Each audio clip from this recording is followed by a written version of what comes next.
Velkommen, kære venner af det skjulte og det forgangne, til endnu en rejse ind i folkets kollektive visdom.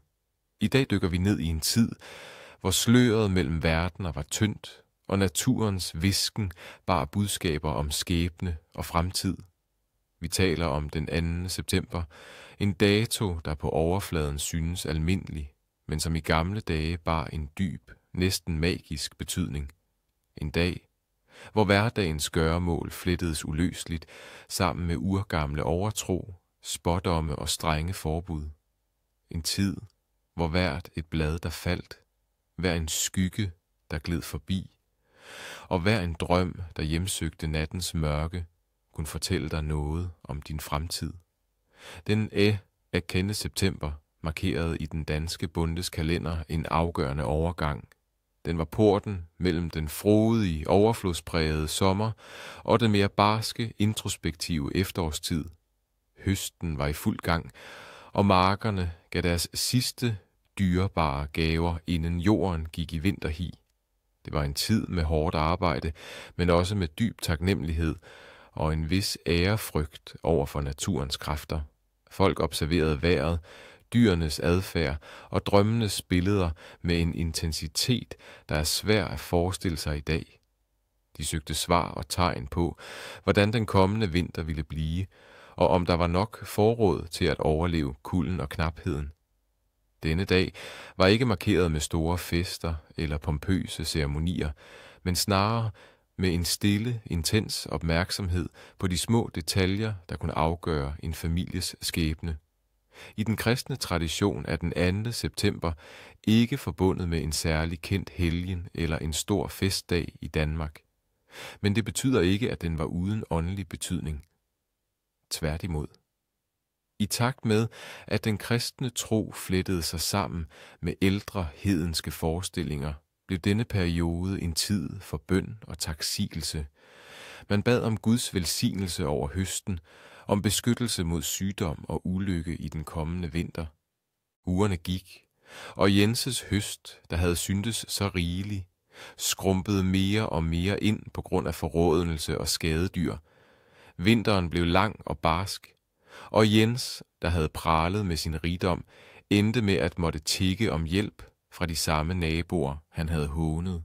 Ifølge legenden var det høstvætterne, der i deres vrede over Jenses hovmod og manglende respekt, havde vendt ham ryggen og ladet ham smage konsekvenserne af sin utaknemmelighed. På den anden side af landsbyen boede en anden bonde, Lars. Lars var en ydmyg og taknemmelig mand. Hver aften efter en lang dags arbejde på marken tog han en lille skål med mælk og et stykke rugbrød og satte det ud ved markens kant. Tak, I gode høstvættere, mumlede han. Tak for jeres flid og jeres gaver. Han smed aldrig mad ud, og han talte altid med respekt om jorden og dem, der arbejdede den. Hans høst var måske ikke altid den største, men den var altid sund og rigelig nok. På skæbnens høstdag, når høsten var bragt i lade, samlede Lars sin familie.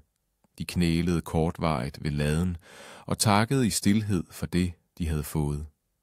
Selvom vejret var omskifteligt, forblev Lars' lade tør, og hans forråd holdt sig friskt og uden skadedyr hele vinteren. Hans dyr var sunde, og hans familie led aldrig nød. Denne legende og utallige andre variationer tjente som en påmindelse om, at man ikke blot skulle arbejde hårdt, men også vise dyb respekt og taknemmelighed for de usynlige kræfter, der ifølge folketroen vogtede over naturens cyklus og menneskets skæbne. På skæbnens høstdag var denne lektie særligt potent, for det var dagen, hvor høstvætterne som en usynlig domstol afsagde deres kendelse over folkets flid og erbødighed. Denne dag var også rig på skæbnens tegn, subtile signaler fra verden omkring os, der kunne afsløre fremtiden. Gamle dage var fulde af varsler, der blev tolket med omhu for de bar budskaber, som kunne være afgørende for en families overlevelse. Man kunne også drysse lidt salt i vindueskarme og ved dørtrin for at forsegle hjemmet mod uønskede besøgende, både synlige og usynlige. Efter ritualet Sørg for, at alle døre og vinduer lukkes tæt ved solnedgang, for at holde den gode, friske energi inde og vinterens kulde og onde ånder ude. 3. Urtesamling og beskyttelse. Formål: at indsamle specifikke urter og bær, der menes at besidde beskyttende og helbredende egenskaber mod vinterens sygdomme og mod ulykker. Hvad skal bruges? En kurv, en kniv, handsker og viden om de rette urter. Hvornår og hvordan? Ved daggry på skæbnens høstdag, mens dukken stadig ligger på bladene. Gå ud i skoven eller på marken for at samle rønnebær, hyldebær og tjørn. Disse bær skulle plukkes med taknemmelighed og med respekt for planten. Jeg tager kun det, jeg har brug for, og lader resten være til jer, vætter, sagde man. Efter ritualet tør urterne og bærene omhyggeligt. Rønnebær kunne hænges i små bundter over døre og vinduer som beskyttelse mod onde øjne og lynedslag. Hyldebær kunne bruges til saft og medicin mod forkølelse, og tjørnens blade kunne tørres og bruges i beskyttelsesposer. 4. Forrådsbekræftelse og vinterklargøring. Formål: ikke blot en praktisk kontrol af vinterforrådet, men en rituel bekræftelse af husstandens overlevelse og en mental forberedelse på de kolde måneder. Hvad skal bruges? Overblik over alle forråd, korn, tørret kød, syltede grøntsager, brænde. Hvornår og hvordan? I løbet af dagen gå gennem alle lader, spisekamre og brændeskuer, tæl og vurter forrådene. Mens du gør det, visualiser en fuld og varm vinter. Rør ved kornet.